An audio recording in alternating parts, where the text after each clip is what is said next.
মানে এইটো মানে ফ'ৰলাইন প্ৰজেক্টৰ চিকিউৰিটি গাৰ্ডে হওঁ। ৰাতি প্ৰায় আমি চিকিউৰিটি কৰি থকা অৱস্থাতেই গাড়ীখন প্ৰায় ৰাতি নিশা 1 বজাত আহি ডিচেণ্ট দলংখন ভাঙি তলত পৰিছে। আৰু কালি বিশেষকৈ হ'ল কি আমাৰ মানে কৰ্মচাৰীসকলৰ কালি নাইটত কাম আছিলে, ইটোৱে কিবা এটা মানে অসুবিধাত মানে কৰ্মচাৰীখিনি কালি কাম কৰিব নোৱাৰাৰ দুখত বহুত ভাগ্য ভাল কাৰণে বাচিছে, নহ'লেতো বহুত ক্ষয়ক্ষতি হয়। আৰু ইটোৰ আৰু এটা কথা হ'ল কি দলংখনৰ দুয়োটা ছাইডে এনেকুৱা এটা বস্তু দিয়ে যাতে গাড়ীবোৰৰ স্পীড যাতে কমে, নহ'লে আমাৰ পিছৰ পৰৱৰ্তীত আমাৰ বিপদ আহি পৰিব পাৰে।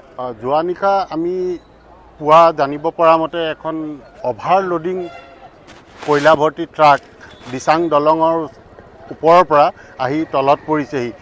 বৰ দুৰ্ভাগ্যৰ কথা যে দিচাং দলঙৰ তলত ইতিমধ্যে শতাধিক শ্ৰমিকে কাম কৰি থকা অৱস্থাত যোৱা নিশা 1:30 বজাত এই কামৰ ক্ষতি হোৱাৰ সমান্তৰালভাৱে দলঙৰ এক বৃহৎ ক্ষতি হৈ ট্ৰাকখন তলত পৰিছে।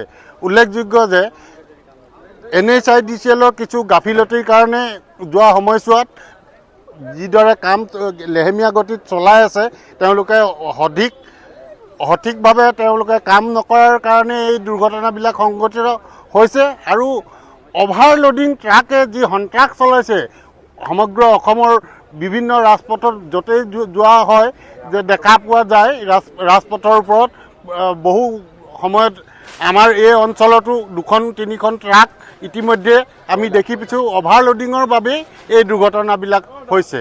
কৰিম পৰৱৰ্তী সময়ত যে কয়লাৰ অভাৰলোডিঙৰ বাবে যিবিলাক ক্ষয়ক্ষতি হৈছে, বিভিন্ন শ্ৰমিকৰ ক্ষয়ক্ষতি হৈছে, আমাৰ ড্ৰাইভাৰ হেণ্ডিমেনৰ ক্ষয়ক্ষতি হৈছে, গতিকে প্ৰশাসনে সঠিক এটা ব্যৱস্থা লওক যাতে এই দুৰ্ঘটনাবোৰ ৰোধ কৰিব পাৰি।